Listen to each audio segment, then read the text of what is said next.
ये दोगलापन तो है ही। और जो इश्यूज हैं आदिवासियों के, उसमें आप देखेंगे कि कोई भी पत्रकार, कोई भी एक्टिविस्ट वो जी। उठाने की कोशिश करता है तो उसमें उनके ऊपर हमले होते हैं। ये अब जो आप हिमांशु कुमार का भी देख रहे हैं, ये 2009 का मामला है।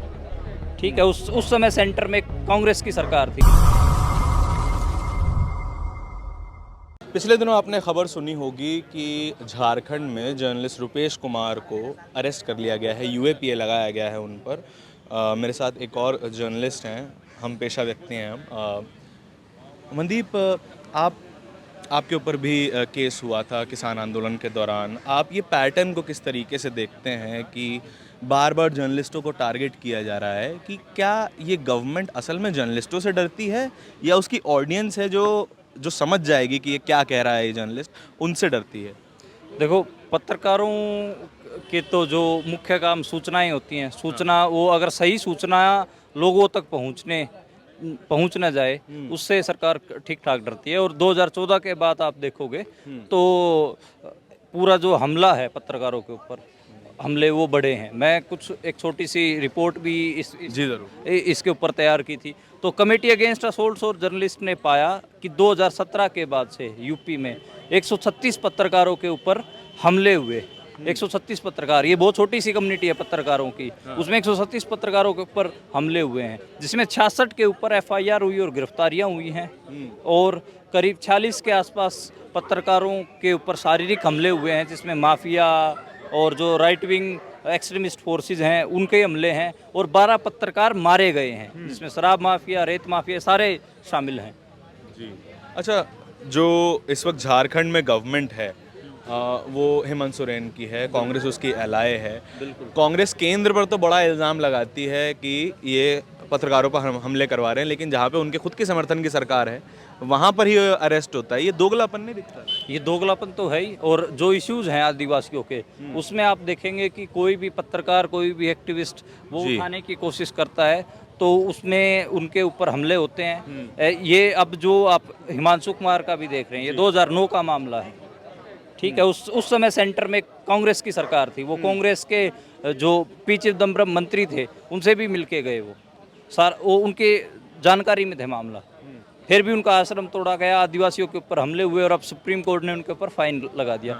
रुपेश कुमार का भी मामला देखिए कि वो किस चीज़ को लेकर रिपोर्ट करने की कोशिश कर रहे थे। वो लगातार जो मिलिटराइजेशन हो रहा है आदिवासी इलाकों में, उनके ऊपर बात कर रहे थे। और जो वहाँ पर कॉर्पोरेट, उसके लिए जो कॉर्पोरेट लूट बढ़ रही है जंगलों की, उसके ऊपर रिपोर्ट कर रहे थे। अभी उनकी आखिरी रिपोर्ट जो प्रदूषण को लेकर थी, कि जो प्रोजेक्ट्स नए आए थे उनको लेकर थी, उसके बाद उनकी गिरफ्तारी हुई है। तो ये एक पूरा मतलब कांग्रेस और बीजेपी में मैं ये मानता हूँ कि सरकारें जब मामला आता है कॉरपोरेट का, तो ये एक जैसा ही बिहेव करती हैं। ठीक।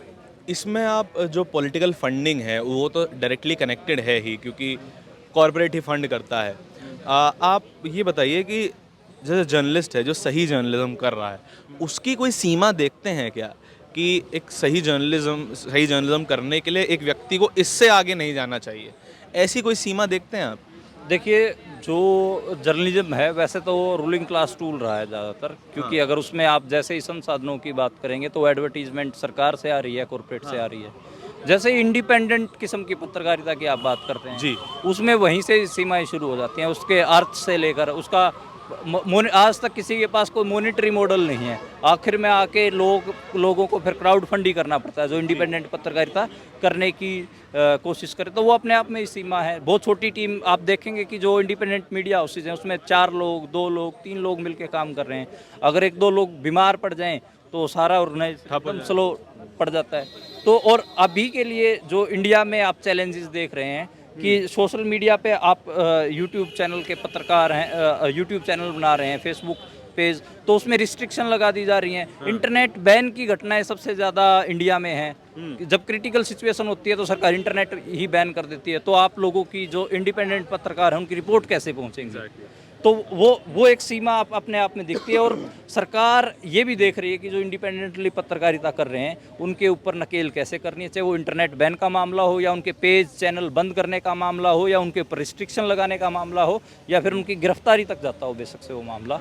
तो जो नए आईटी ओटीटी और जो आईटी रूल भी आए वो भी इसीलिए आए थे। जी सेल्फ सेंसरशिप क्या आप उसमें अगर आप उस समय के जो ब्रॉडकास्टिंग मिनिस्टर थे उनका पूरी बातचीत सुनोगे तो वो कह रहे हैं कि ये सबसे ज़्यादा तो दिक्कत स्टेट के लिए यही क्रिएट कर रहे हैं जो इंडिपेंडेंट पत्रकार हैं। इंडिपेंडेंट पत्रकार प्रॉब्लम क्रिएट कर रहे हैं, ठीक है। आप ये बताइए मेरे को कि आप अभी, मैं आपकी बात सुन रहा था मीटिंग में ही, आप क्या कहते हैं सिटीज़न जर्नलिज्म को काफ़ी सपोर्ट करते हैं, उसके काफ़ी समर्थन में हैं, लेकिन क्या उसका ख़तरा एक ये नहीं है कि जो जर्नलिज्म के एथिक्स हैं वो उससे डिज़ोल्व हो सकते हैं? क्योंकि अगर कोई व्यक्ति वो अपनी तरफ से बायस भी हो सकता है ना, हर इंसान जो है जिसने जर्नलिज्म की बाकायदा ट्रेनिंग नहीं ली है और उस बायसनेस को छोड़ा नहीं है, क्योंकि हर इंसान के अपने अपने बायस होते हैं, तो उसमें ये हाँ, उसमें देखिए एक बात है कि मैं उसमें सपोर्ट नहीं कर रहा था, मैं बता रहा था कि अच्छा। एक सिटीजन जर्नलिज्म जैसा भी कंसेप्ट उभर कर आया है। हम्म, वो इस वजह से आया है क्योंकि जिस किस्म से मीडिया ब्लैकआउट करती है, मीडिया किसी प्रोटेस्ट के जो लोग संघर्ष में हैं जब उनके खिलाफ बात की जाएगी तो सीधी सी बात है उनके पास भी फोन है, वो भी वीडियो बनाएंगे और वो बात करेंगे। जहाँ तक मीडिया एथिक्स की बात आती है तो हर एक जर्नलिज्म स्कूल में तो ये डिबेट होती है कि क्या निष्पक्षता एक बेमानी अवधारणा है, और मैं ये मानता हूँ कि जब सरकार बहुत बड़े लेवल पे, ठीक है, झूठ को प्रसारित करने की कोशिश कर रही हो और जो सही खबर है उसको बाहर ना आने दे रही हो, उस समय निष्पक्षता जैसी कोई चीज़ बचती नहीं। अच्छा। तो आखिरी सवाल ये है कि क्या जर्नलिज्म जो है, जर्नलिस्टिक सोसाइटी जो है, वो क्या एक न्यूट्रल पक्ष है या फिर सिविल सोसाइटी का हिस्सा है? देखिए पत्रकारिता मतलब न्यूट्रल आप कैसे कहेंगे कि मान लीजिए कि आप रिपोर्ट करने जा रहे हैं एक मजदूर की, एक हाँ। किसान की, तो या फिर एक मौत हो गई है भूखमरी के कारण, हाँ। तो उसमें आप न्यूट्रल कैसे रहेंगे? मतलब आपका एक पक्ष होगा और वो पक्ष जो भूखमरी से जिस बच्चे की मौत हुई है वो आपका पक्ष है। जी।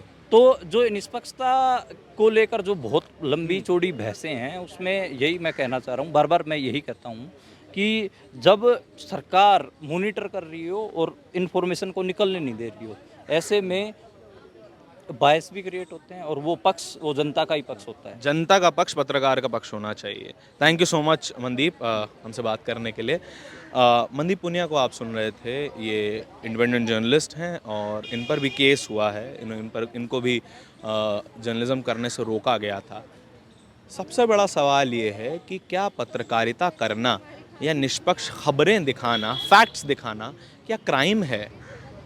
हमें यही सवाल बार बार करते रहना चाहिए कि हमें जानकारी मिलना, राइट टू इन्फॉर्मेशन, उसका एक बहुत बड़ा पार्ट जो है वो जर्नलिज्म अदा करता है। आपके आसपास क्या चल रहा है, सरकार आपके लिए क्या कर रही है, क्या आपके ख़िलाफ़ सरकार कर रही है, और जो भी सरकार कर रही है उससे आप पर क्या असर है, ये सारे सवाल पूछते रहना बहुत ज़रूरी है। और यही सवाल आपके हिस्से से हम लोगों से और सरकारों से पूछते रहते हैं। कैमरा पर्सन आशीष के साथ नेशनल दस्तक के लिए धारण की रिपोर्ट। धन्यवाद।